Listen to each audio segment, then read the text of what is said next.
ये प्रदोष की पूजन का नियम किसने बनाया? ये प्रदोष की संध्या काल का, प्रदोष के समय का पूजन का विधान कौन बनाया? ये प्रदोष के समय पर एक बेलपत्र चढ़ाने का विधान किसने बनाया? प्रदोष के समय पर एक समीपत्र चढ़ने का विधान किसने बनाया? प्रदोष के समय पर अगर मान लो कोई भिखारी से भिखारी व्यक्ति भी है जो ठेला चला रहा है, उसके पास में खाने के लिए कुछ नहीं है, फटे कपड़े पहन रहा है, उसकी जिंदगी में कुछ भी नहीं बचा और कर्जे में लदालूम हो गया, एक चावल का दाना अगर वो प्रदोष के दिन, प्रदोष काल में शाम के समय पर शंकर के शिवलिंग पर चढ़ा देता है तो 3 या 4 प्रदोष में उसका कर्जा चूकना प्रारंभ हो जाता है। प्रदोष का विधान। इतना ये प्रदोष का वर्णन करा किसने? इतना प्रदोष की महत्वता बताई किसने? कौन करे इतना वर्णन? अगर प्रदोष की महत्वता बताने वाला कोई है, इसीलिए मेरे शंकर भगवान माता सती को लेकर कुंभज ऋषि के यहाँ, अगस्त ऋषि के यहाँ कथा सुनने के लिए गए थे, क्योंकि उनके बराबर कोई शंकर के महत्व को बता नहीं सकता और प्रदोष के महत्व को नहीं बता सकता। सती मैया को प्रदोष का महत्व बताने के लिए शंकर सती जी को लेकर कुंभज बाबा के यहाँ गए थे, अगस्त ऋषि, कि प्रदोष के महत्व को तो जानो सती, तुम प्रदोष के महत्व को तो सती जानो, तुम प्रदोष के महत्व को तो सती पहचानो कि प्रदोष का महत्व क्या होता है, प्रदोष काल का महत्व क्या होता है, प्रदोष के समय का महत्व क्या होता है। जिस समय पर सूरज डूब रहा हो, चंद्र प्रकाशित हो रहा हो, दोनों का मेल हो रहा हो, ना तो पूरा सूरज डूबा है, न पूरा चंद्र आया है, ना पूरा अंधेरा है, ना पूरा उजाला है, उस समय को प्रदोष काल कहा गया, उस समय को प्रदोष का समय कहा गया, प्रदोष काल कहा।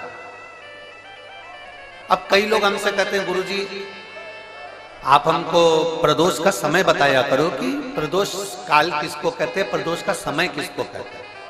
अब एक बात हम आप सबसे कहना चाहते हैं, जितने लोग आस्था चैनल पर सुन रहे हैं, जितने फेसबुक यूट्यूब पर सुन रहे हैं और जितने रेवाड़ी की इस पवित्र धरा पर कथा को सुन रहे हैं, आप सबसे एक बात कहना चाहेंगे, अगर हम समय देखकर बताएं आपको कि शाम को 6 बजे, 6:30 बजे, 6:30 पे लेकर 7:30 के बीच में ये समय है, या 5:30 से लेकर 6:30 तक का ये समय है, या हम तुमको बोल दें कि इतनी बजे ये समय प्रदोष काल का रहेगा या इतनी बजे ये समय रहेगा, तो देखिए कभी कभी ठंड का समय आता है तो दिन जल्दी ढल जाता है, कभी कभी गर्मी का समय रहता है तो दिन बहुत लेट ढलता है।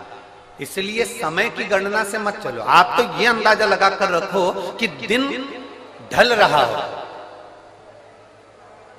अंधेरा होना शुरू हो रहा है, सूरज डूब रहा हो, चंद्र प्रकाशित हो रहा हो, अंधेरा अपना काम कर रहा है, सूरज ढलता जा रहा है, दिन कम होते चले जा रहा है और अंधेरा थोड़ा बढ़ते चले जा रहा है। इन दोनों का जो मिलन का समय हो, अब वो कितनी भी बजे, आप तो बस उसके मिलन का समय निकाल लो, वही समय प्रदोष काल कहलाता है, वही समय प्रदोष।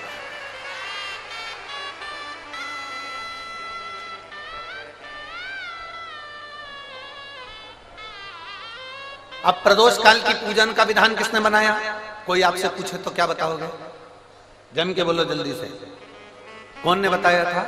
अगस्त ऋषि। सबसे पहले प्रदोष की पूजन कौन ने करी थी? अब कोई आपसे पूछे तो आपको उत्तर देना है। 12 ज्योतिर्लिंग में से एक ज्योतिर्लिंग है ओमकारेश्वर। कौन सा ज्योतिर्लिंग है? सब बोलो।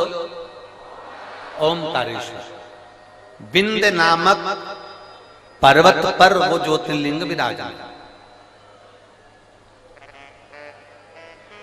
एक बार देवऋषि नारद भ्रमण करते करते विंध्य पर्वत पर आ गए।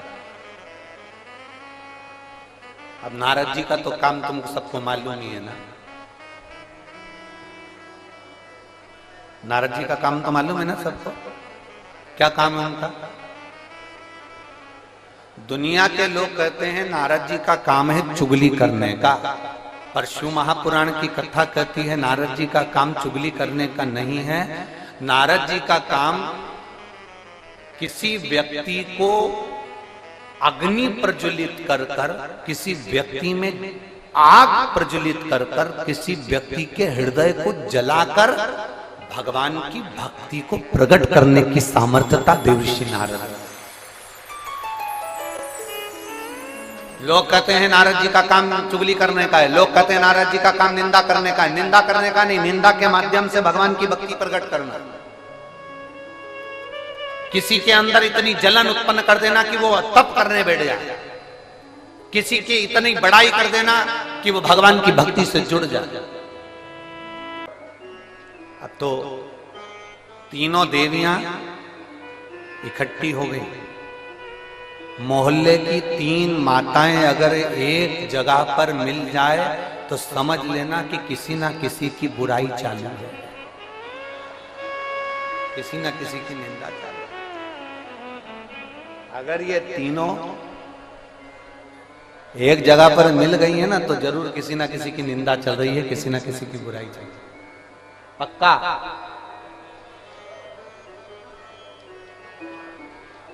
इकट्ठी हो गई तीनों देवियों ने आपस में विचार करा कि अपन तो परेशान हो गए नारद जी के कारण। अनसुईया अनसुईया अनसुईया अनसुईया, ऐसा क्या अनसुईया में?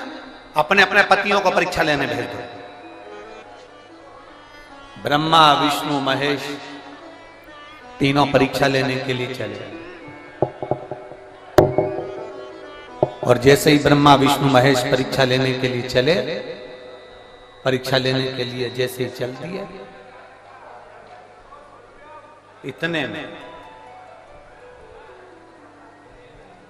तीनों दरवाजे पर पहुंचकर भिक्षा मांग रहे। माता भिक्षाम दे, माता भिक्षाम दे, माता भिक्षाम दे। अनसुईया जी बाहर निकल कर आए। कह देते हैं कई बार कि मैंने उसको अपनी प्यार के जाल में फांस कर उसको अपनी मुट्ठी में रखा है, मैं जैसा कहूंगा वो वैसा करेगी, क्योंकि मैंने उसको अपनी मुट्ठी में रखा है। वो मुझसे इतना प्यार करती है, वो मुझसे इतना प्रेम करती है। अब ईमानदारी से बोलो, वो प्यार किस काम का, वो प्रेम किस काम का कि आपको मुट्ठी में रखा जाए? प्रेम करने वालों को तो दिल में रखा जाता है, मुट्ठी में नहीं रखा जाता। तो मुट्ठी में नहीं रखा। उसको कोई ने कह दिया वो मेरे को इतना चाहता है, मैं जैसा कहूंगी वैसा करेगा, मेरा पति मुझे चाहता है, मैंने उसको मुट्ठी में कर रखा है। पति पत्नी से कहा मैंने अपनी पत्नी को मुट्ठी में कर रखा है, वो मुझे इतना प्यार करती, इतना चाहते। परेशान नहीं आ रहा है तुम्हारे साउंड का? इसको कह नहीं सकते। जो मुट्ठी में रखा जाए वो ना तो प्रेम है ना प्यार है, वो तो केवल एक खिलवाड़ है कि मुझे इसको नचाना है, इसको नचाना है। इसने शिव कथा कर, सुगंधा ने अपने शरीर के बल पर लोगों को अपनी मुट्ठी में कर लिया, अपने कब्जे में कर लिया।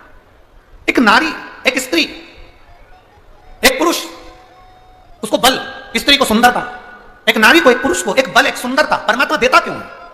कभी आप लोगों ने अंदाजा लगाया? कभी किसी शास्त्र पुराण में, किसी वेद में, कभी शास्त्रों में अध्ययन किया कि किसी पुरुष को भगवान सुंदरता दिया, बल दिया, किसी नारी को भगवान ने सुंदरता दी, चतुरता दी, सुंदरता दी? क्यों दी? उसका कारण क्या है? किस लिए, क्यों प्राप्त हुई, किस लिए प्राप्त हुई? शिव महापुराण की कथा में मां पार्वती जी जब उमा बनकर जन्मी थी, माता पार्वती का ये पार्वती अवतार तो 52 नंबर का, 51 जन्म माता पार्वती के पहले हो चुके हैं। 51 जन्म, उसमें से जो उमा जन्म माता पार्वती का है, जब माता उमा बनी शंकर भगवान महेश बने थे, इसलिए उनको उमा महेश कहा गया। तो उमा माता ने भगवान शिव जी से पूछा था, भोलेनाथ जी एक बात बताइए, हम आपसे पूछना चाहते हैं, हमें केवल इतना बता दीजिए कि नारी की सुंदरता नारी को क्यों प्राप्त होती, किस लिए प्राप्त होती? तो देवादिदेव महादेव ने कहा था, सुनो पार्वती, ये नारी की जो सुंदरता है ये किसी पर पुरुष को रिझाने के लिए नहीं है, ये नारी की सुंदरता उसके हृदय के भाव को जनमानस तक पहुंचाने के लिए है कि मैं अपने हृदय से भी सुंदर भाव जनमानस को दे सकूं। एक शिक्षिका, आज शिक्षक दिवस है तो मैं कहूंगा, एक शिक्षिका, एक शिक्षक जब पढ़ाने के लिए स्कूल में जाता है, एक शिक्षक, एक टीचर, एक गुरु जब विद्या अध्ययन कराने के लिए जब पहुंचता है, विद्या अध्ययन कराने के लिए जब वो अपनी कक्ष में, अपनी क्लास में पहुंचता है, उस समय पर एक बात स्मरण में रखना, एक शिक्षिका अपने घर में अपने बच्चों को छोड़कर आती है, एक शिक्षक अपनी अभिमतता को अपने घर पर छोड़कर आता है, अपने बच्चों को जिनको वो पढ़ा रहा है, ये अंदाजा लगाकर बैठता है कि जिनको मैं ज्ञान दे रहा हूं उसमें से एक बच्चा कभी कलेक्टर बनेगा, तो कभी एसपी बनेगा, तो कभी एसडीएम बनेगा, तो कभी मिनिस्टर बनेगा, तो कभी मंत्री बनेगा। वो अंदर से अंदाजा लगाता है, अपने भीतर से अंदाजा लगा रहा होता है, अपने अंदर से अंदाजा लगा रहा होता है। शिव कथा कह रही है, भगवान शंकर का संवाद कर रहा है, शिव महापुराण वर्णन कर रही है, शिव तत्व कह रहा है। सुगंधा ने अपने शरीर के बल पर ना जाने कितनों को अपने काबू में कर लिया, काबू में तो कर लिया। एक दिन क्या हुआ, अवंतिकापुरी में ऋषियों का आगमन हो गया। ऋषि कुमार आए, अवंतिकापुरी में बैठे और चिपरा मां के तट पर बैठकर अवंतिकापुरी में ऋषिगण सबकी सब तप साधना में लीन होने लगे। इनकी सुंदरता को देखकर, इनके स्वरूप को देखकर सुगंधा ने विचार करा, क्यों ना इनको भी मैं अपनी मुट्ठी में कर लूं, इनको भी मैं अपने कब्जे में कर लूं और इनको भी मैं अपनी चाल में चलाऊं। सुगंधा ने अपने शरीर की सुगंध के माध्यम से ऋषियों के सामने अपनी सुंदरता का जाल फैलाना प्रारंभ किया। जब अपनी सुंदरता का जाल सुगंधा ने फैलाना प्रारंभ किया, ऋषियों को अपना बनाने के लिए जब जाल फेंका, अपनी सुंदरता का, अपनी सुगंध का जब जाल फैलाया, तो सुगंधा ने, एक ऋषि कुमार ने अपने ऋषियों से कहा कि ये कन्या जो सामने नजर आ रही है, ये कन्या श्रेष्ठ नहीं है, ये अपने काबू में ना जानो कितनों को कर चुकी है, तो ये अपने को भी कब्जे में करना चाहती है, ये अपने को कब्जे में लेना चाहती है, क्या करा जाए। ऋषियों ने कहा कोई बात नहीं, इसके माता पिता के कोई पूर्व के पुण्य होंगे जिसके कारण ये कन्या के शरीर में सुगंध आई है और इसका अवंतिकापुरी में जन्म हुआ है, ये पूर्व के कर्म होंगे। छिंदवाड़ा वालों के जितने भी श्रोता भाई बहन यहां पर कथा सुन रहे हैं, 16 सोमवार शिव महापुराण की कथा को 5 दिवस तक आप श्रवण कर रहे हैं, कभी अंदाजा लगाना कि आपके पूर्व के कोई पुण्य जरूर होंगे, उस पुण्य के बल पर यह शिव पुराण आपको मिली है। पुण्य नहीं होता तो कोई कथा में नहीं होता। एक पत्र आया है, देखिए, मेरा नाम भूमिका दिनेश बेसरा है, मेरा नाम भूमिका दिनेश बेसरा है, मेरी उम्र 15 वर्ष है। कहीं बेटी है? भूमिका दिनेश बेसरा, बेटी, कहीं बेटी हो तो हाथ हिला सकती हो, दोनों हाथ ऐसे हिलाओ अगर कहीं बेटी हो तो। बेटी है? पीछे है, एक बार हाथ हिला दो बेटा, ऐसा दिख रही है? दिख गई? मेरा नाम भूमिका दिनेश बेसरा है, मैं 15 साल की बेटी हूं। गुरुदेव 13/10/2022 को मैं स्कूल में चक्कर खाकर गिर गई थी। मुझे मेरे मम्मी पापा ने दवाखाना ले गए, डॉक्टर को पता नहीं चला कि मुझे बीमारी कौन सी हुई, तो मुझे एक IIMS हॉस्पिटल में ट्रांसफर किया गया। मेरी तबीयत ठीक नहीं, मुझे ICU में डाला गया। मेरी जांचें चालू हुई और जांच जब चलने लगी तब CBC की रिपोर्ट जब आई तो पता चला कि मुझे ब्लड कैंसर है। ब्लड कैंसर है, अब करते क्या गुरुदेव, ऐसा हमारा परिवार भी नहीं कि अधिक धन भी हो, पर गुरुदेव ब्लड कैंसर का पता चला, परिवार में मेरी मम्मी मेरे पापा को बहुत रोना आया। तब मेरी मम्मी ने पापा से कहा चिंता मत करो, सारी समस्या का हल, एक लोटा जल है, पास में शिव मंदिर है, मैं वहां जल चढ़ाती हूँ, लेकर आती हूँ। डॉक्टर से कहा आप अपना काम करो, इस बच्ची का इलाज करिए। और डॉक्टर ने कहा ये ऐसी बीमारी है ब्लड कैंसर की, ये कभी समाप्त नहीं होती, ये रहती है।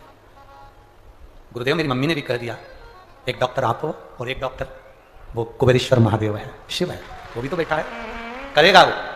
और गुरुदेव डॉक्टर ने कहा था कि इसका इलाज जिंदगी भर चलेगा, ये ब्लड कैंसर है। एक कैंसर वो होता है जो शरीर में किसी रोग से हो जाए, कहीं स्थान पर हो जाए तो उसको काट दिया जाता है, ऑपरेशन कर दिया जाता है, कीमो दे दिया जाता है, कैंसर धीरे धीरे ठीक, ये ठीक होना नहीं। पर बाबा का क्या गुणगान करूं गुरुदेव, डॉक्टर ने अपना इलाज किया, थोड़ा दिन हमें हॉस्पिटल में रखा, शिव जी पे चढ़ा हुआ जल मेरी माँ मुझे देती रही, बाबा का मैं क्या गुणगान करूं गुरुदेव, बाबा ने मुझे संभाल लिया। डॉक्टर ने कह दिया अब तुम्हारे को कैंसर की मात्रा ना के बराबर हो गई है, अब तुम ठीक हो गई हो। ये बाबा को मैं प्रणाम करने के लिए यहाँ आई। बेटी आई है, हाथ हिला बाबू, ये बेटी आई है, आई है, अगर जगह हो तो आप मंच पर आ जाओ बाबू, बेलपत्र बाबा की आपके लिए है। श्री शिवाय नमस्ते। भूमिका दिनेश बेसरा, अब मैं बिल्कुल ठीक हो गई हूं गुरुजी। मेरी मम्मी ने कहा था जहां कथा होगी वहां जाकर प्रणाम करने के लिए लेकर जाऊंगी, मेरी बेटी ठीक हो जाए, इसलिए हम यहां प्रणाम करने के लिए आए हैं गुरुदेव, बाबा को नमन करने के लिए। शिव तत्व होता ही ऐसा।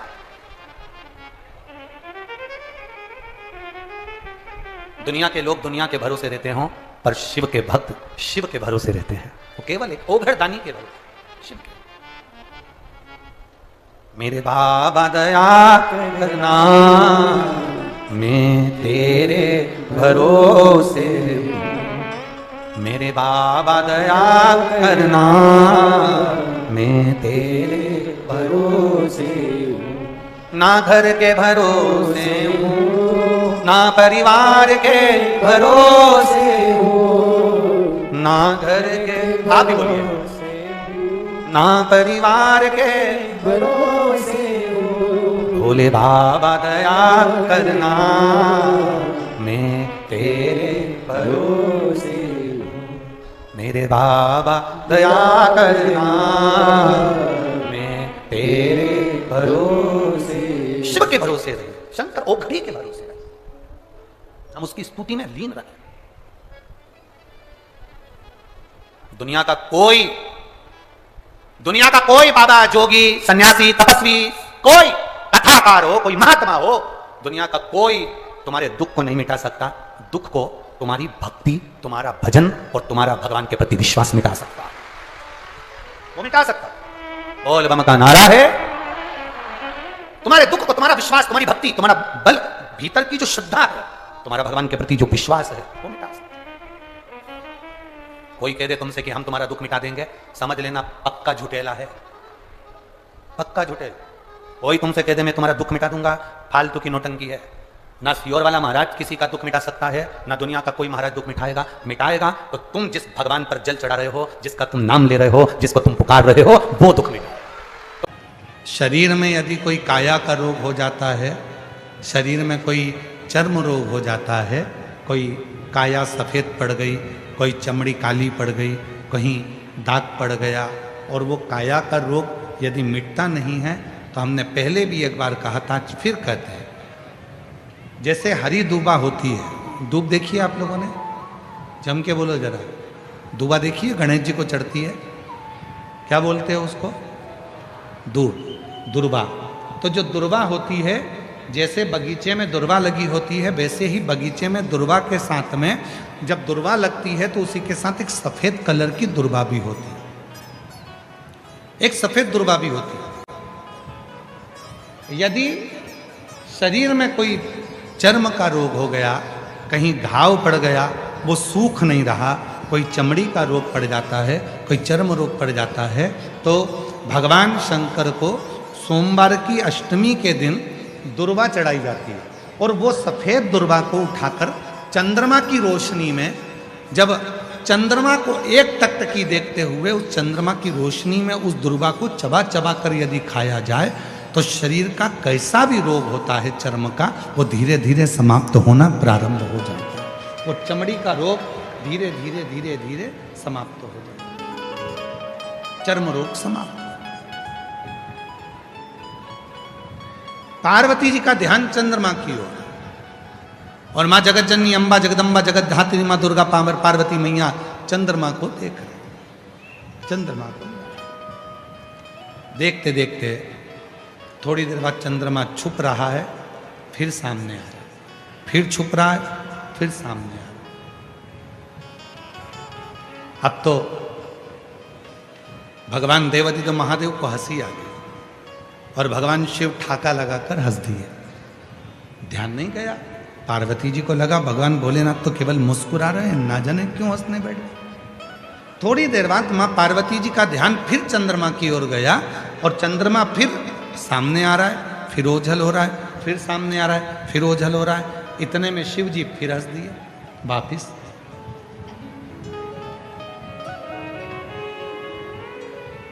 भगवान शंकर फिर मुस्कुरा दिए। पार्वती जी से अब रहा नहीं गया, और माता पार्वती जी ने पूछा, बाबा एक बात कहेंगे प्रभु? शिव जी ने पूछा, क्या? मैं चंद्रमा को देख रही हूं, चंद्रमा को मैं एक केंद्रित होकर देख रही हूं, एक टकटकी लगाकर देख रही हूं, और चंद्रमा बीच बीच में ओझल हो जाता है, और आप मुझे देखकर, चंद्रमा को देखकर मुस्कुरा रहे हो, हंस रहे हो, ठाका लगा रहे हो।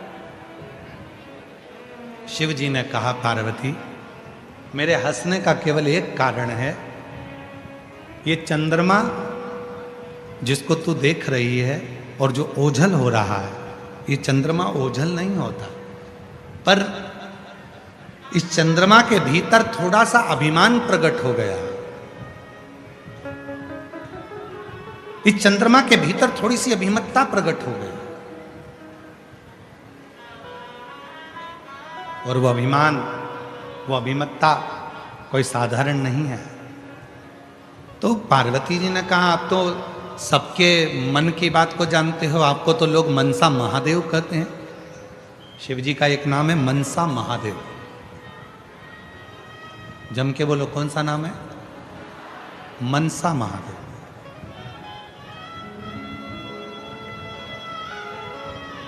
शिव जी का एक नाम मनसा महादेव भी है। मनसा महादेव से मतलब है जब संसार का व्यक्ति एक बेलपत्र लेकर, भले वो शंकर की चढ़ी हुई बेलपत्र क्यों ना हो,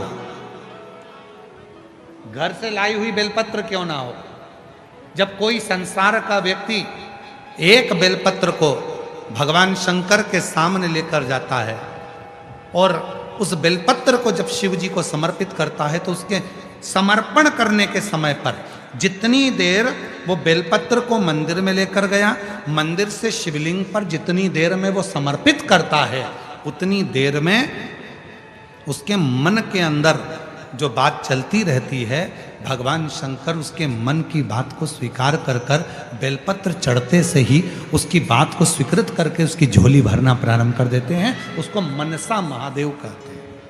शिव जी का एक नाम है मनसा महादेव।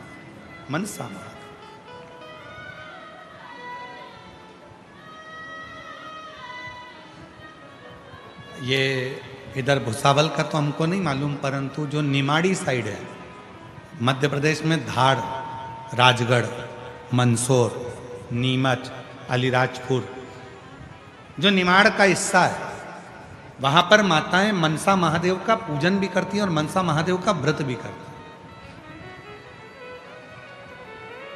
इधर भुसावल साइड में या अन्य क्षेत्रों में वो व्रत कम होता है, पर निमाड़ क्षेत्र जो है मध्य प्रदेश का, मंदसौर हुआ, रतलाम हुआ, नीमच हुआ, अलीराजपुर हुआ, धार हुआ, राजगढ़ हुआ, ये क्षेत्र जो है वहाँ पर मनसा महादेव का व्रत भी होता है और उसकी पूजन भी होता है।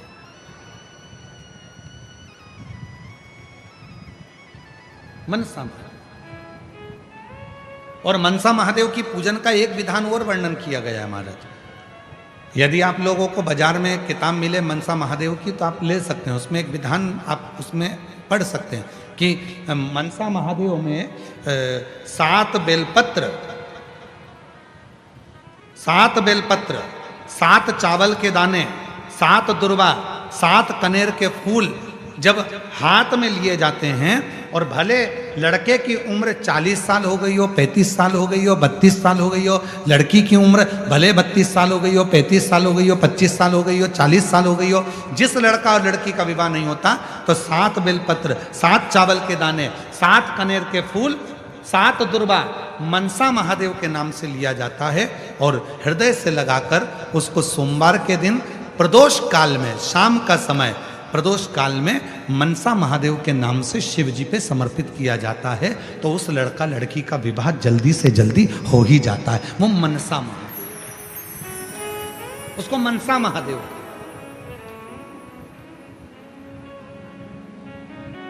और शंभु शरणे 2 चंदन होते हैं। शिव महापुराण की कथा दोनों चंदन का वर्णन कर रही है। एक होता है हरि चंदन, एक होता है शिव चंदन। और दोनों चंदन बहुत कठिनता से नहीं बनते, पूर्ण समर्पण के साथ में ये दोनों चंदन का निर्माण होता है। हरि चंदन, तुलसी अपने आंगन में रहती है, तुलसी का पौधा जब सूख जाता है तो तुलसी की जो लकड़ी होती है उसको घिसकर पानी में भगवान को लगाया जाता है, वो चंदन हरि चंदन कहलाता है। और कोई बेलपत्र का वृक्ष जब सूख जाता है और उसकी जो लकड़ी होती है, उस लकड़ी को घिसकर जो चंदन बनाया जाता है और शिव को लगाया जाता है, उसको शिव चंदन कहते हैं। और दोनों चंदन अपना अपना कार्य करते हैं।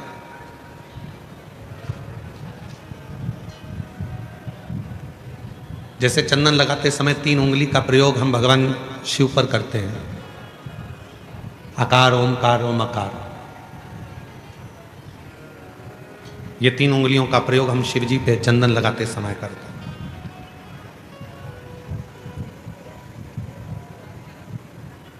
शिव चंदन एक ऐसा चंदन, जब कोई बेलपत्र की लकड़ी, कोई बेलपत्र का पेड़ जब सूखता है तो उसकी छोटे से लकड़ी को हम अपने घर में रखकर उसको घिस कर शिव जी को इन 3 उंगलियों से चंदन को लगाते हैं। आकार, ओमकार और मकार, तीनों। पर इन 3 उंगली को जब हम लगाते हैं और 3 उंगली से जब हम त्रिपुंड बाबा का लगाते हैं तो उसमें जो नीचे की उंगली है मकार, जो नीचे की रेखा है मकार, हम जब चंदन लगा रहे हैं तो नीचे की जो रेखा है, एक फोटो आया है, जैसे ये 3 उंगली से ये चंदन लगा, आकार, ओमकार और ये मकार। अब दुनिया की दृष्टि में लोगों को लगता है कि चंदन की लकड़ी से जो हमने चंदन लगाया वो भी श्रेष्ठ है, पर बेलपत्र की लकड़ी से जो हम चंदन लगाते हैं, चंदन घिसते हैं और वो भगवान शिव को लगाते हैं, उसमें जो ये मकार वाली रेखा है, जब हम 3 उंगली लगाते हैं तो नीचे की जो मकार की रेखा है उस रेखा का थोड़ा सा चंदन, यदि कितना भी बीमार व्यक्ति है उसके कंठ में अगर वो चंदन मकार की रेखा का थोड़ा सा चंदन उसके कंठ पर लगाना प्रारंभ कर देते हैं तो 15 दिन में वो पलंग पर से उठकर बैठना प्रारंभ कर देता है, कितना भी बीमार क्यों। आकार, ओमकार और मकार, 3 रेखाएं हम चंदन की खींचते हैं। जैसे इसमें 3 रेखा खींची, 3 रेखा। एक हरी चंदन है जो तुलसी की लकड़ी को घिसकर, जब तुलसी सूख जाती है, तुलसी जब सूख जाती है तो उसकी लकड़ी को घिसकर तैयार करा जाता है, उसको हरी चंदन कहते हैं। और वो हरी चंदन भगवान नारायण को, शालिग्राम भगवान को, भगवान नारायण को, भगवान विष्णु को वो हरी चंदन लगाया।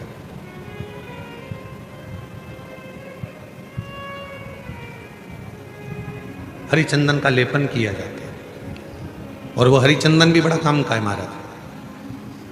जब शालिग्राम भगवान को हरी चंदन लगाते हैं, हरी चंदन का लेपन करते हैं, या एक बिंदी भी हरी चंदन की लगाते हैं, और यदि वो हरी चंदन का एक छोटा सा अंश मात्र भी हम लेकर आए, और जिसको दमे की शिकायत होती है, श्वास की शिकायत होती है, चढ़ने में चलते चलते हाँपड़ी भरा जाती है, हाँप भरा जाती है, डॉक्टर ने कह दिया कि फेफड़े 70%, 60%, 80% खराब हो गए हैं, काम नहीं कर रहे, उस व्यक्ति के हृदय पर, वक्ष स्थल पर यदि वो हरी चंदन का लेपन जो शालिग्राम भगवान पर, भगवान श्री हरि पर, राम जी पर, ठाकुर जी पर, कृष्ण पर, लड्डू गोपाल पर जो आपने किया है, उसको यदि हम लगाना चालू करते हैं तो उसको भी फिर चलने में तकलीफ नहीं आती और फेफड़े उसके काम करना प्रारंभ कर देते हैं। वो हरी चंदन की भी एक प्रथा। तो 2 चंदन, एक हरी चंदन, एक शिव चंदन। जम के बोलेंगे सभी लोग, हरी चंदन काय से बनता है? तुलसी की लकड़ी से। और शिव चंदन काय से बनता है? बेलपत्र जो सूख जाता है, लकड़ी जो सूख जाती है उसके। दोनों कारगर।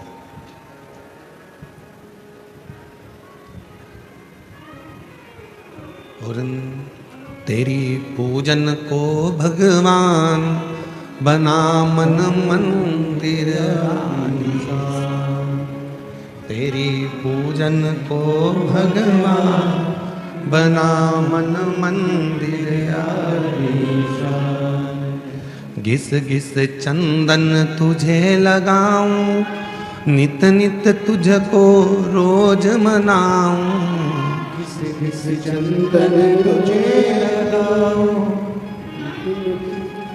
हे भगवान नित्य तेरे को मैं मनाऊं, घिस घिस चंदन रोज लगाऊं, नित नित भोला तुझे मनाऊं, घिस घिस चंदन रोज लगाऊं, नित नित भोला तुझे मनाऊं, तेरी पूजन को भगवान बना मन मंदिर, तेरी पूजन को भगवान बना मन मंदिर आलीशान, बना मन मंदिर आलीशान, तेरी पूजन को भगवान बना मन मंदिर आलीशान, तेरी पूजन को भगवान। नित्य पूजन का एक फल। आज सनातन धर्म पर लोग उंगलियां उठाते हैं, आज सनातन धर्म पर लोग आक्षेप लगाते हैं कि तुम पत्थर की पूजन करते हो। आज सनातन धर्म पर लोग उंगलियां उठाते हैं कि तुम मंदिर जाते हो, जल चढ़ाते हो, पत्थर पर जल ढोलते हो। एक एक साइंस के एक एक उद्देश्य को यदि उठाकर पढ़ोगे तो पूरा साइंस हमारे सनातन धर्म की प्रधानता बताता है, और सनातन धर्म में जितनी पूजन की पद्धति है वही साइंस ग्रहण करता है, वही साइंस। आज दुनिया के लोग इस साइंस वाले कई लोग कह देते हैं हम सनातन को नहीं मानते, ये सब आडंबर है, सब पाखंड है, सब ढोंग है। नहीं,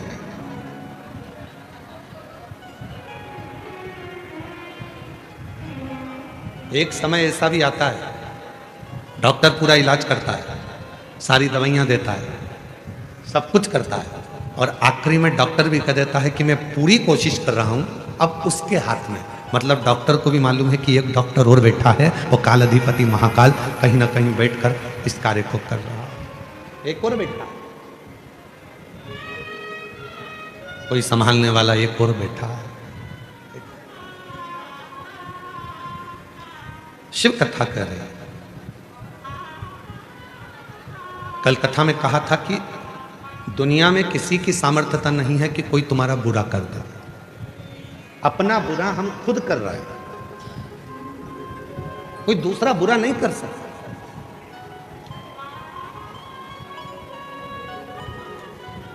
किसी की सामर्थ्यता नहीं हो सकती कि कोई तुम्हारा बुरा कर दे। हमने अपनी व्यासपीठ में भी कई बार देखा है, कई माताएं बहुत परेशान हो जाती हैं तो घर में झगड़ा करते करते, जब सास से झगड़ा होता है, ननद से झगड़ा होता है, परिवार में झगड़ा होता है, तो वो झगड़े में कह देती है ऐसी जिंदगी मेरी भगवान ना जाने क्यों पैदा कर दिया, मुझे तो भगवान मार दे तो अच्छा। मतलब तू अपने आप को कोस रही है, और दिन भर में एक बार सरस्वती मुख से निकलती है तो हो सकता है कि वो तेरा बुरा होना उसी दिन से चालू हो गया।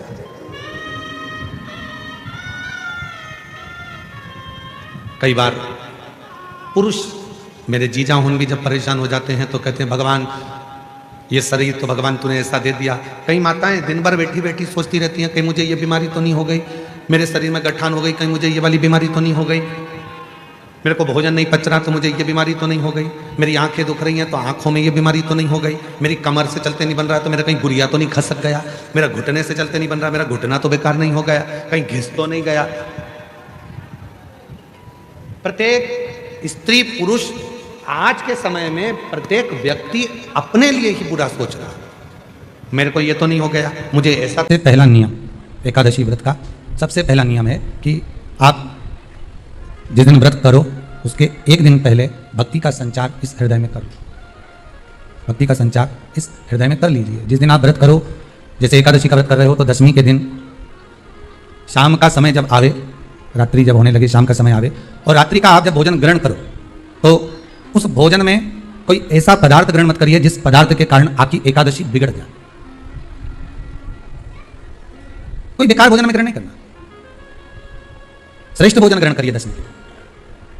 और एकादशी का दूसरा नियम बहुत ध्यान से सुनिएगा, जिस दिन आपकी एकादशी का व्रत हो उस दिन प्रयास करिएगा कि अपने हाथ से किसी भी वृक्ष की कोई पत्ती टूटे ना, अपने हाथ से किसी भी वृक्ष की, पौधे की, किसी भी वृक्ष की पत्ती अपने हाथ से ना टूटे। बहुत ध्यान दीजिएगा महाराज। एकादशी का ये दूसरा नियम है कि अपने हाथ से किसी पौधे की, किसी वृक्ष की, किसी डाली की कोई पत्ती टूटे ना, कोई पत्ती ना टूटे, इसका प्रयास करिए।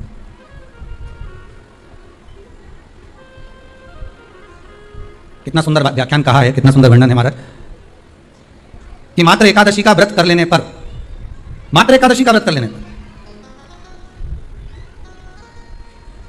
जो पूर्व में किया गया हमारा पाप कर्म है, हमने किसी जीव की हत्या करी है, हमने किसी को कष्ट प्रदान करा है, हमने किसी को अपशब्द कहा है, हमने किसी को ताने दिए, हमने किसी को आड़ा टेढ़ा कहा है, हमने किसी को गालियां दे दी है, मात्र एकादशी का व्रत ही कर लेने पर ये सारे जो दोष हैं वो समाप्त हो जाते हैं। सारे दोष हमारे समाप्ति पर आ जाते हैं।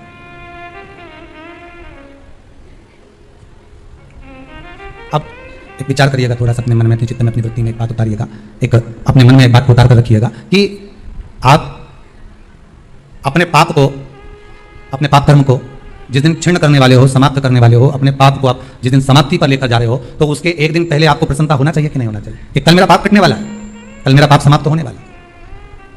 जो मैंने पाप कर्म कराए वो समाप्त होगा, जो मैंने पाप कर्म कराए वो कल समाप्त हो जाएगा। तो एक दिन पहले आपके चेहरे पर प्रसन्नता हो कि ना हो, और चेहरे पर वो प्रसन्नता आपके आना चाहिए कि कल मेरा एकादशी का व्रत है, आज दशमी है, कल एकादशी का व्रत है, तो कल मेरी जब एकादशी का व्रत रहेगा तो मेरा ना जाने कितना कितना पाप, कितना कितना असत्य, कितना कितना झूठ, कितना कितना प्रपंच वो समाप्त हो जाएगा। इसमें मुझे प्रसन्नता हो, इसमें मुझे आनंद हो।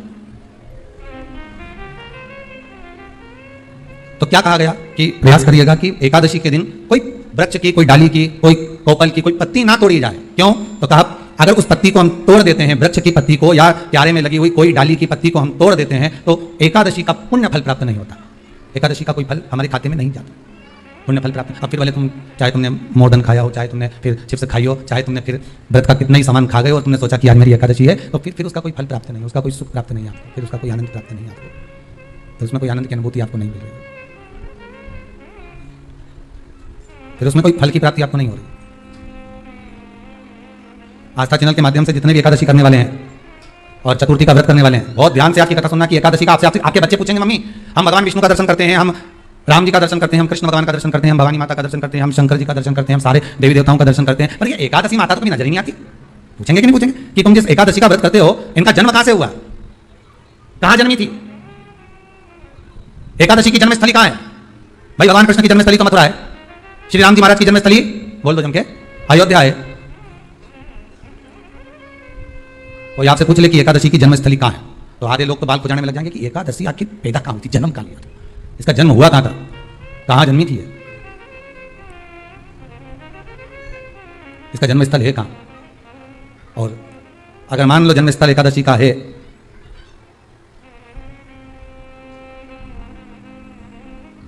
और एकादशी अगर जन्मी है, उसका जन्म हुआ है और दुनिया के लोग इतना व्रत करते हैं, उपवास करते हैं, तो फिर इसका जन्मस्थल कहां होगा? तो कहा इसका जो जन्मस्थल है वो बद्रीनाथ है। कहां पर है? बद्रीनाथ। और उस बद्री विशाल में भी एक गुफा जिसका नाम है हेमवती। क्या नाम है? हेमवती। उस गुफा में एकादशी का जन्मस्थल है। बद्री विशाल में हेमवती गुफा जो 12 योजन अंदर प्रवेश करने जितनी है, 12 योजन की गुफा के अंदर, हेमवती के अंदर एकादशी का प्रकट हुआ था, एकादशी का जन्म हुआ था। अब तो बता सकते हो ना कि कोई पूछे कि राम जी का जन्म अयोध्या में हुआ, भगवान कृष्ण का जन्म मथुरा में हुआ, और कोई पूछ ले आपका जन्म कहां हुआ था, हम कह सकते हैं सीहोर में हुआ हमारा। और आपसे कोई पूछे कहां हुए, तो इंदौर में हुए कि देवास में हुए कि भोपाल में हुए कि मुंबई में हुए कि पुणे में हुए, आपका तो बता दोगे। पर बच्चे आपसे पूछ ले मम्मी तो इतनी एकादशी का व्रत करती है, एकादशी का तो व्रत करती है और सबको करा देती है कि बल्लभपुर की एकादशी करो, भले बकरी जैसे चलो पर एकादशी करो, और सबको एकादशी कराया। तो कोई पूछ ले कि एकादशी का जन्म कहां हुआ था, तो आप कह सकते हो कि बद्री विशाल में, हेमावती में, बद्री विशाल के हेमवती गुफा के अंदर जो 12 योजन की गुफा है, उस गुफा में एकादशी का जन्म हुआ। कब हुआ?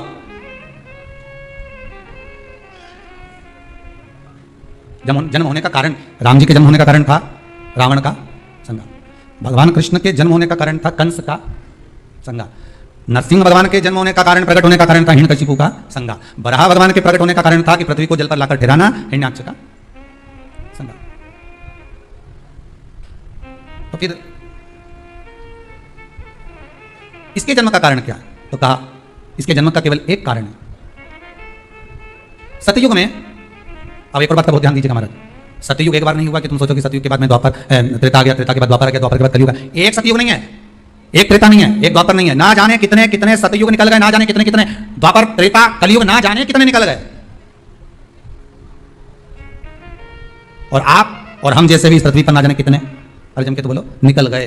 पृथ्वी वहीं की वहीं है, जिस मकान में रहते हो वो मकान भी वहीं की वहीं है, बस कभी कभी एकदम फ्लैट हो जाता है, फिर उस पर वापस बन जाता है, फिर क्लीन, फिर बन गया, फिर क्लीन, फिर बन गया। ना जाने कितने कितने कितने कितने जन्म हम ले चुके हैं और हमारे भी आगे कितने जन्म होते रहेंगे। जमीन वहीं की वहीं रह जाएगी और अपन चले जाए, बस वो जगह वहीं रह गई जो पहले परदादा जी की थी, दादाजी को मिल गई, दादाजी की थी, पिताजी को मिल गई, पिताजी की थी, उनके बेटे को मिल गई, उनके बेटे से उनको बेटे को मिल गई, मिलते मिलते मिलते मिलते कब वो जमीन भी बिक गई समय की अवस्था में, फिर दूसरे की हो गई। और हम सोच कर रह गए कि ये हमारा है, हम इसके लिए लड़ाई करें, झगड़ा करें, हम केवल इस जमीन के लिए, जरा सी प्रॉपर्टी के लिए अदालत में खड़े, अपना समय बर्बाद कर दिया और जो पाना था वो छोड़ दिया।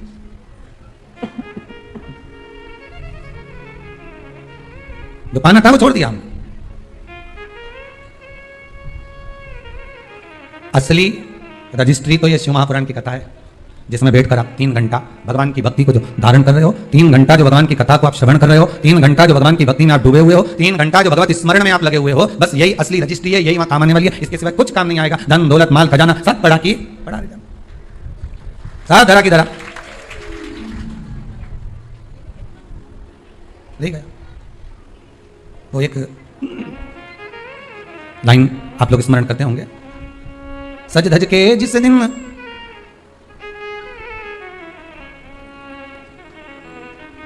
सज धज के जिस दिन मौत की शहजादी आएगी, न सोना काम आएगा न चांदी आएगी। अलमारी में धरा की धरा रह जाएगा, लॉकर में पड़ा की पड़ा रह जाएगा। लॉकर में पड़ा की पड़ा है, अलमारी में धरा की धरा है। कपड़े भी सारे घड़ी बने की बने, कपड़े भी धरे की धरे रह गए और सब पड़ा रहेगा कि छोटा सा तू कितने बड़े अरमान हैं तेरे, मट्टी का तू सोने जैसे मान है तेरे।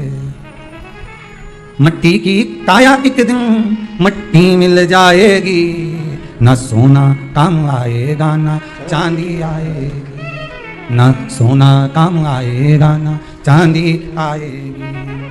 सज धज के जिस दिन मौत की शहजादी आएगी, ना सोना काम आएगा ना चांदी आएगी, ना सोना काम आएगा ना चांदी आएगी। सब पड़ा रह जाएगा, धरा की धरा रह जाएगा, सब पड़ा की पड़ा रह गया, जीत चला गया।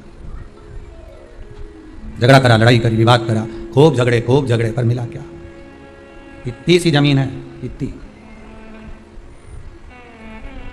मिल भी गई, हो गया, मान लो तुमको मिल गई लड़ाई झगड़ा में। यहाँ तो शिव महापुराण की कथा कहती है कि माता पिता के आशीर्वाद से बड़ी दुनिया में कोई प्रॉपर्टी नहीं है, माता पिता के आशीर्वाद से बड़ी दुनिया में कोई दौलत नहीं है। कि जिस घर में माँ बाप की इज्जत नहीं होती, उस घर में देखना कभी बरकत नहीं होती। सही प्रॉपर्टी, सही जमीन, सही जायदाद, सही धन, सही दौलत, सही संपदा तो माता पिता का आशीर्वाद है। सही दौलत तो वही है, सही जायदाद तो वही है। अब प्रयास करना एकादशी के दिन कोई पत्ती ना टूटे। अगर आपको तुलसी के दल की भी जरूरत है तो आप दूसरे से कह सकते हो कि मुझे तुलसी का दल ला दे, पर मेरे हाथ से मैं किसी को कष्ट ना दूं। कितने तपबल से एकादशी की उत्पत्ति हुई है, कितने तपबल से। महाराज सत्ययुग एक नहीं आया, ना जाने कितने सतयुग आ गए। द्वापर एक नहीं आया, ना जाने कितने द्वापर, त्रेता एक नहीं, ना जाने कितने त्रेता, कलयुग ना जाने कितने हुए, और अपने जैसे भी ना जाने कितने। तो कभी कभी तुम अहंकार भी मत करना। अपने भीतर यह अभिमान नहीं आना चाहिए कि आपके बराबर कोई दान नहीं कर सकता। किसी के भीतर यह अहंकार ना आए कि हमारे बराबर कोई ये नहीं कर सकता, हमारे बराबर ये कोई बोल नहीं सकता, हमारे बराबर ये कोई और नहीं कर सकता। नहीं, अहंकार को छोड़ दो।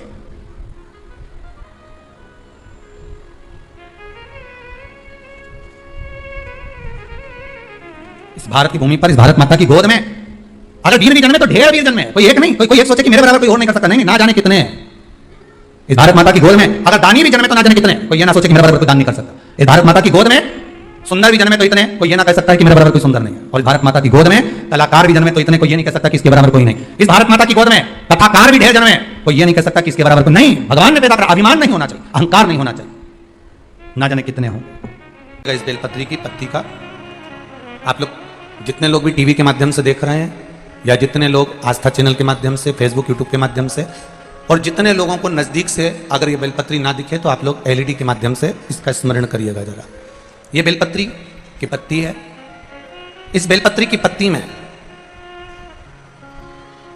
धोने के बाद भी, साफ करने के बाद भी अगर बेलपत्री की पत्ती में कहीं चक्र रह जाता है, या बेलपत्री की पत्ती में नीचे गदा रह जाती है, डूठ रह जाता है, और वो डूठ वाली, वो चक्र वाली बेलपत्र यदि हम समर्पित करते हैं तो उसका पुण्यता हमारे खाते में नहीं आता। चक्र कैसा और गदा कैसी, दूठ कैसा। बेलपत्री की पौधे की डंडी में से बेलपत्री तोड़ी तो नीचे दूठ रह जाता, देखा है ना माताओं, जम के बोलो जरा, देखा है सबने। उस दूठ को निकाल दिया जाता, उस दूठ को निकाल कर रख दिया जाता। अब चक्र की स्थिति क्या रहती है कि बेलपत्री का जो पौधा होता है उस पौधे में किसी किसी पत्ते में एक जैसे कागज रहता है, कागज में एक चने का दाना रख दो, चने का दाना रखकर कागज को दबा दो तो उसमें फुंसी जैसा एक भाव उत्पन्न हो जाता है। कभी कभी आप लोगों ने देखा होगा, उसमें उभरा हुआ भाग उत्पन्न हो जाता है। जिस बेलपत्री के पत्ते में, जिस बेलपत्री के पत्ते में कहीं उभरा हुआ सा भाग अगर नजर आता है, जैसे दाने जैसा अगर नजर आता है, या बेलपत्री का पत्ता नीचे से एक बिंदु जैसा उचक कर सामने आ जाता है, तो वो चक्र माना जाता है। वो बेलपत्री शिव को समर्पित नहीं करी जाती। और यहां तक शिव महापुराण की कथा कर रही है, अगर आपके पास में नूतन कोई बेलपत्र नहीं है, आप किसी जगह से बेलपत्र लेकर नहीं आए हो, बेलपत्र आपकी थाली में नहीं है, पूजन की थाली में नहीं है, शिव महापुराण यहां तक कहती है कि शंकर भगवान पर चढ़ी हुई बेलपत्र उठाओ, उसको धो और वापिस उसको हाथ में लेकर देवादिदेव महादेव से अपने हृदय की बात कहकर वो बेलपत्र वापिस शिव जी को समर्पित कर दो। शिव उसको स्वीकार कर ले, शंकर उसको स्वीकार कर ले। शंभु शरणे मांगू घड़ी दुख काटो, दया करी दर्शन आपो। विनय निवेदन। बचपन में जो आपने भजन किया, बचपन में जो आपने देवादिदेव महादेव को एक लोटा जल समर्पित किया, बचपन में जो आप भगवान शंकर के मंदिर तक गए हो, जवानी में जो आपने भगवान शंकर का भजन किया है, जवानी में जो आप शिव के मंदिर तक गए हो, जैसे बचपन जवानी में भजन किया जाता है, तो वो भजन बचपन जवानी में एक लोटा जल अगर शिव जी को समर्पित किया जाता है तो वो एक लोटा जल बचपन जवानी में जो तुमने भगवत नाम का कीर्तन करा, राम नाम, कृष्ण नाम, शिव नाम, विट्ठल, पांडुरंगा, हरि विट्ठल, जो तुमने भजा है, भगवान का जो भजन किया, वो तुम्हारा भजन कभी भी बूढ़ा नहीं होता। तुमने जो बचपन और जवानी में जो भजन किया, वो भजन तुम्हारा कभी बूढ़ा नहीं होता।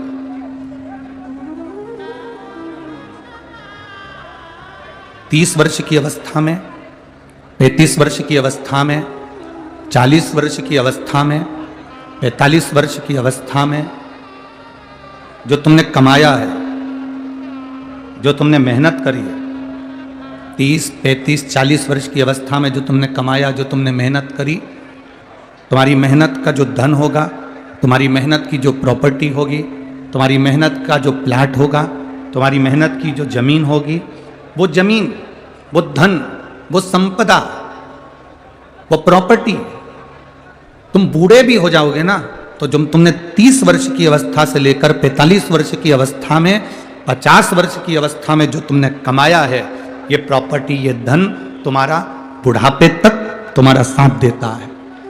जो तुमने 30 वर्ष की अवस्था में, जो तुमने 30 वर्ष की अवस्था में, 35 वर्ष की अवस्था में, 40 वर्ष की अवस्था में जो तुमने कमाया, वो तुम्हारा बुढ़ापे तक, आखिरी की श्वास तक तुम्हारा साथ देता है, आखिरी श्वास तक। अब जैसे 30 वर्ष की अवस्था में, 35 वर्ष की अवस्था में, 40 वर्ष की अवस्था में, 45 वर्ष की अवस्था में जो तुमने कमाया, वो तुम्हारे अंतिम श्वास तक तुम्हारा साथ देता है। उसी तरह जो तुमने 15 वर्ष की अवस्था में, 7 वर्ष की अवस्था में, 9 वर्ष की अवस्था में, 8 वर्ष की अवस्था में, 6 वर्ष की अवस्था में, 5 वर्ष की अवस्था में, 40 वर्ष की अवस्था में, 30 वर्ष की अवस्था में, 25 वर्ष की अवस्था में जो तुमने अपने बाल्य अवस्था से लेकर जवानी की अवस्था तक जो तुमने भगवान का भजन किया, जो तुमने स्मरण किया, जो तुमने दान किया, जो तुमने राम नाम, कृष्ण नाम का जाप किया, जो तुमने एक लोटा जल देवादिदेव महादेव को समर्पित किया, जैसे जवानी में कमाया गया धन बुढ़ापे तक काम देता है, जवानी में खरीदी गई प्रॉपर्टी मरते दम तक आखिरी तक काम दे जाती है, उसी तरह जवानी में किया गया भजन, बचपन में किया गया भजन तुम्हारे अंतिम क्षण तक तुम्हारा साथ दे जाता है। आखिरी श्वास, अंतिम क्षण तक, अंतिम श्वास तक, अंतिम पल तक तुम्हारा साथ देता है। कई लोग कहते हैं गुरुजी भजन करने की कोई उम्र हो, भजन करने की कोई उम्र होती है? जब तुम्हारा मन कर जाए, जब तुम्हारा चित्त कर जाए, जब तुम्हारा हृदय कर जाए, जब तुम्हारा दिल करे, तब तुम भगवान के मंदिर जाओ। कई माताएं कहती हैं मैं रोज सवेरे 10 बजे भगवान शंकर, आवाज पकड़ रहा है। कई माताएं कहती हैं मैं रोज सुबह 10 बजे भगवान के मंदिर जाती हूं। कोई कोई कहता है कि हम सुबह 8 बजे भगवान के मंदिर जाते हैं, 9 बजे भगवान के मंदिर जाते हैं, कोई 11 बजे भगवान के मंदिर जाता है।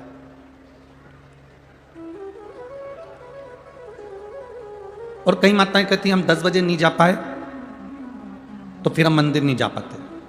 शिव महापुराण की कथा में एक बड़ी सुंदर बात लिखी है, अगर आपने स्मरण करा हो, उमा खंड को अगर पढ़ा हो तो पार्वती खंड में, उमा खंड में एक बात आती है, बड़ी सुंदर आता है। रोज 10 बजे तुम मंदिर जाते हो, रोज 9 बजे तुम मंदिर जाते हो, रोज 11 बजे तुम मंदिर जाते हो, रोज सवेरे 8 बजे मंदिर जाते हो। पार्वती खंड कहता है, उमा खंड कहता है, कभी कभी हफ्ते 2 हफ्ते में अपना समय बदल कर भगवान के मंदिर जाया करो। हफ्ते 2 हफ्ते में ऐसा समय निकालो कि हमें अपना समय चेंज करना है, अपना समय बदलना। क्या होगा उससे? जो दुकान जाने वाले हैं उन दुकान जाने वालों से हम निवेदन करेंगे, जो ऑफिस जाने वाले हैं वो ऑफिस जाने वालों से निवेदन करेंगे, जो कहीं ना कहीं किसी ना किसी जगह पर नौकरी करते हो, धंधा करते हो, बिजनेस करते हो, काम करते हो, फैक्ट्री जाते हो, कार्य करते हो, तुम्हारा जाने का समय 10 बजे है। कभी प्रयास कर कर सुबह 9 बजे चले जाओ, कभी प्रयास कर कर 10:30 बजे चले गए, कभी प्रयास कर कर आगे पीछे थोड़ा सा समय हफ्ते में 1-2 बार जाकर देखना। अगर आप रोज 10 बजे दुकान पर जाते हो तो कभी एक प्रयास करना कि आज मैं सवेरे 9 बजे दुकान पर जाकर देखूं आखिर होता क्या है। सवेरे 9 बजे फैक्ट्री का मालिक ये विचार करे मैं रोज 12 बजे फैक्ट्री पर जाता हूं, फैक्ट्री का मालिक 12 बजे फैक्ट्री पर पहुंचता है। तभी फैक्ट्री का मालिक अगर 12 बजे की जगह 10 बजे 9 बजे फैक्ट्री पर जाकर खड़ा हो जाए। अपने व्यापार को जो तुम 1 बजे देखते हो, 2 बजे देखते हो, कभी समय चेंज कर कर सुबह 11 बजे पहुंच गए, कभी 10 बजे पहुंच गए। जब वहां जाकर पहुंचोगे तब तुम्हें अंदाजा लगेगा कि वहां तुम्हारे नहीं रहने पर या तुम समय पर जाते हो उस समय तो सब कुछ अच्छा मिलता है, पर जब तुम समय से हटकर जाते हो तो तुम्हें अंदाजा लगेगा कि जो तुम देखोगे कि मेरा कितना घाटा हो रहा है या मेरा कितना फायदा हो रहा है वो तुम्हें सम्मुख में नजर आएगा, वो तुम्हें सामने दिखेगा।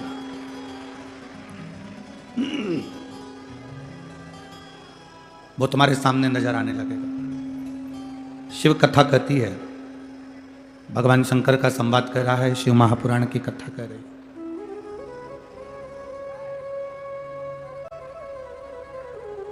रोज 10 बजे मंदिर जाते हो, रोज 11 बजे मंदिर जाते हो, कभी कभी समय बदल दो। हफ्ते में, 2 हफ्ते में, 15 दिन में, महीने भर में समय चेंज कर दो। क्यों? तो तुम्हें महसूस होगा, तुम्हें लगेगा कि आज मैंने समय बदला, समय चेंज करा, समय थोड़ा बदला है, तो मैं जल्दी महादेव के पास अगर पहुंच गई हूं या मैं कुछ देरी से देवाधिदेव महादेव के पास पहुंच गई हूं तो तुम्हें महसूस होगा कि कहीं ना कहीं महादेव की कृपा तुम पर बरसी जरूर है। थोड़ा बदलना जरूरी है, थोड़ा बदलाव जरूरी।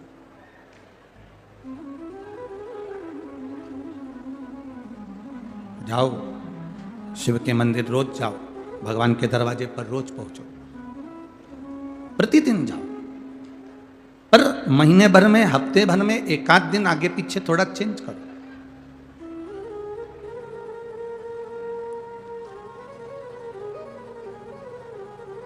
रोज देवाधिदेव महादेव को जल चढ़ाते हो, प्रतिदिन भगवान शंकर को जल चढ़ाने के लिए जाते हो, कभी कभी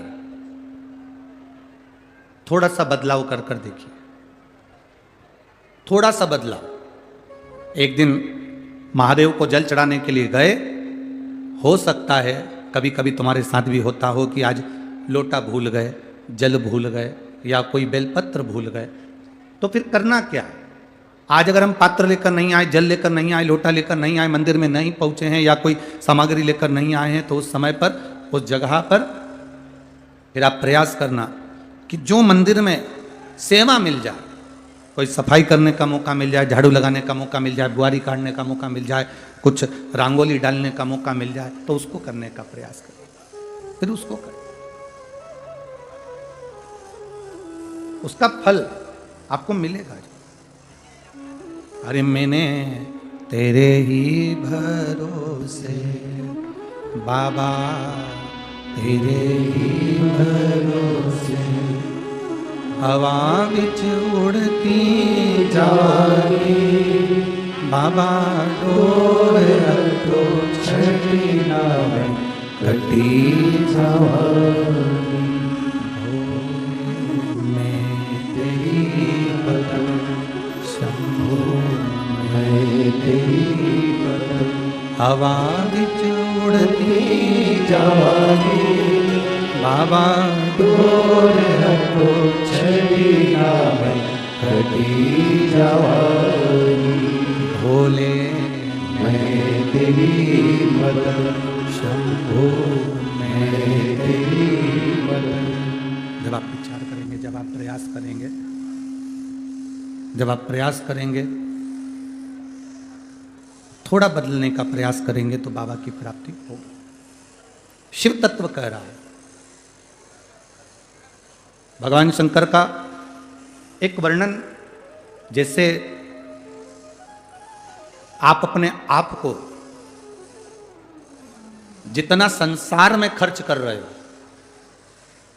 21,600 श्वास जो तुमको मिल रही है, और तुम उसको जितना संसार में खर्च कर रहे हो, उस 21,600 श्वास में से थोड़ी सी श्वास जब आप अपने आप को परमात्मा में खर्च करना प्रारंभ करोगे, परमात्मा में खर्च करना प्रारंभ करोगे,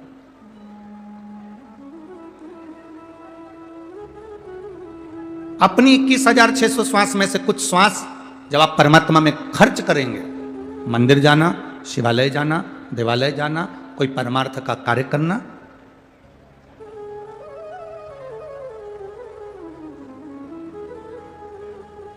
आज हमारे शादी के समय पर मंगलसूत्र गले में पहनाया जाता है। क्यों पहनाते हैं मंगलसूत्र? क्योंकि उस मंगलसूत्र में कुछ दाने काले होते हैं, कुछ दाने पीले होते हैं, कुछ दाने सोने के होते हैं पीले कलर के, कुछ काले कलर के होते हैं, और बीच में एक छोटा सा पेंडिल हो जाता है मंगलसूत्र। वो मंगलसूत्र शादी के मंडप में लड़का लड़की को इसलिए पहनाता है कि इस मंगलसूत्र को तुम देख लो, जैसा यह मंगलसूत्र है वैसा ही हमारा जीवन रहेगा।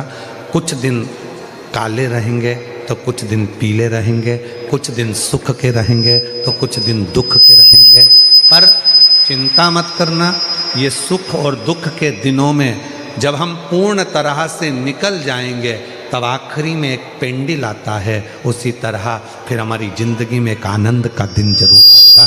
चिंता मत, वो दिन जरूर आएगा, वो दिन अपनी जिंदगी में खुशी का दिन जरूर आएगा, सुख का दिन जरूर आएगा।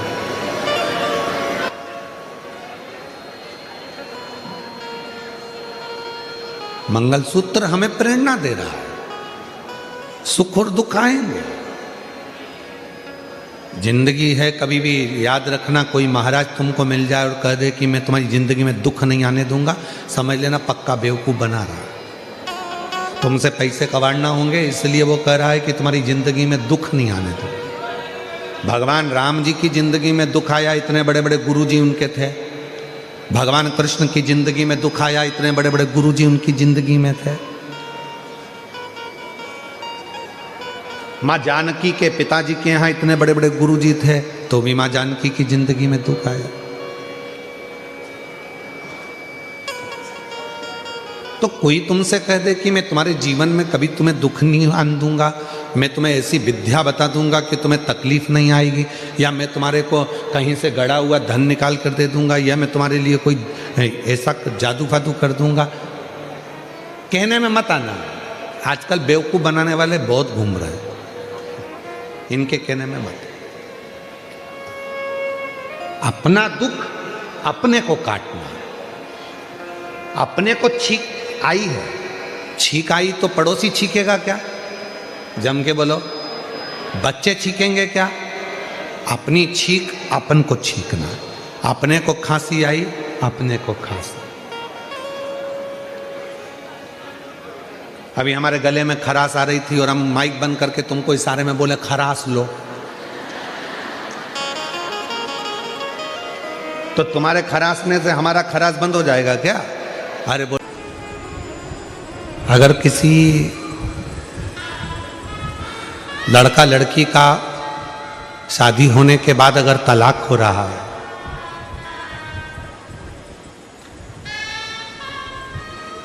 लड़की और लड़के का यदि तलाक हो रहा है और दोनों का अगर कहीं ना कहीं थोड़ा बहुत भी स्नेह है और उसमें से अगर दो में से कोई एक ने भी यह ठान लिया कि मुझे तलाक नहीं चाहिए, मेरी धर्मपत्नी के साथ मुझे रहना है, या पत्नी ने ठान लिया कि मुझे मेरे पति के साथ रहना है, मुझे तलाक नहीं चाहिए, और पति तलाक लेना चाहता है किसी परिस्त्री के चक्कर में, किसी दूसरे के कहने पर, परिवार के कहने पर, या लड़की तलाक लेना चाहती है किसी दूसरे के चक्कर में, किसी परिवार के कहने पर या किसी अन्य व्यक्ति के कहने पर, और वो नहीं चाहता कि तलाक हो, लड़की नहीं चाहती कि तलाक हो, तो आज भी एक नियम है महाराज जी, आप अगर कर कर देखेंगे, आके अगर कोई परिचित में अगर किसी का तलाक हो रहा है, छूट रहा है, संबंध खत्म हो रहा है, तो आज भी महाराज श्री हरि और हर इन दोनों का साझा कर कर यदि नंदी से लेकर भगवान शंकर के शिवलिंग तक, नंदी से लेकर भगवान शंकर के शिवलिंग तक एक मौली, मौली को आप लोग क्या कहते हैं गुजरात में? वो मौली जो हाथ में बांधते हैं उसको क्या बोलते हैं गुजरात में? नाड़ा, लच्छा, मौली, जो लाल पीला धागा होता है ना जिसको हाथ में बांधते हैं पूजन के टाइम पर, तो वो लच्छा, वो नाड़ा, वो मौली जो है वो जो बांधने वाला है, नंदी का जो एक चरण खड़ा हुआ है, बाकी का चरण एक आगे का नीचे दबा हुआ है, पीछे का चरण भी दबा है, पर एक नंदी का चरण ऊपर है। उस चरण से लेकर भगवान शंकर के शिवलिंग तक एक सूत्र को बांधा जाए और उस सूत्र को 7 जगह पर बेलपत्र रखकर उठा लिया जाए, और उठाने के बाद में किसी भी बेलपत्र के वृक्ष के नीचे वो 7 बेलपत्र समर्पित कर कर वो धागा लेकर 7 परिक्रमा अगर बेलपत्र की करी जाए और जिससे संबंध टूट रहा है उसी से वापिस प्रेम बढ़ाया जाए, तो वो स्मरण कर कर अगर 7 परिक्रमा उस धागे के साथ में कर कर हाथ में अगर बांधा जाए, तो कितना भी दम लगा ले कोई व्यक्ति तलाक हो ही नहीं सकता। स्नेह बढ़ेगा ही, प्रेम बढ़ेगा ही, वो टूट नहीं सकता, उसको तोड़ा नहीं जा सकता। पर उसमें एक काम आपका भी चाहिए, आपकी वात्सल्यता, आपका प्रेम, आपकी करुणा और आपकी अच्छी सोच, अच्छे विचार, ये सब तो होगा, और साथ में अच्छे विचार होंगे, अच्छी सोच होगी, अच्छी करुणा होगी, अच्छी वात्सल्यता होगी, अच्छा स्नेह होगा, अच्छा प्रेम होगा, अच्छा मन होगा, तो ही तो सब श्रेष्ठ होगा, तभी तो श्रेष्ठ होगा। स्नेह को बढ़ाए, प्रेम को बढ़ाए। शिव कथा कह रही है, आप लोगों को मालूम है कि नहीं मालूम वो हमको नहीं पता, पर जब किसी शिवलिंग की प्राण प्रतिष्ठा होती है और सामने जो नंदी बैठता है उस नंदी से शिवलिंग तक एक सूत्र जमीन के अंदर दबाया जाता है, जिसको सोमसूत्र भी कहते हैं। एक सोने का तार, चांदी का तार या तांबे का तार या पीतल का तार नंदी से लेकर शंकर भगवान के शिवलिंग तक उसको स्थापना के समय पर भूमि में उसको दबा दिया जाता है, शिव से नंदी तक के बीच। शिव नंदी। कई लोग पूछते हैं गुरुजी इस तार का इतना महत्व क्यों होता है, क्या कारण होता है कि इस तार को दबाया जाता है, इस सोमसूत्र को लगाया जाता है, आखिर इसका इतना महत्व क्यों होता है, क्या कारण है इसका? इसका कारण केवल एक होता है कि यदि मान लो कोई व्यक्ति शंकर भगवान के शिवलिंग में जाकर जल नहीं चढ़ा पाया, कोई शंकर जी के शिवलिंग तक नहीं पहुंच पाया और मंदिर के बाहर से भी अगर वो निकल कर चले गया और उसके मन में कोई कामना आ गई तो वो नंदी के कानों में पड़ जाती है और नंदी उसको शंकर भगवान तक कह देते हैं और व्यक्ति का कार्य सफल होना प्रारंभ होता है। सूत्र की इतनी प्रधानता, सूत्र की इतनी महत्व। बोल बम का नारा है, जम के बोलो जरा, बोल बम का नारा है श्री शिवाय। उस सूत्र का इतना महत्व है।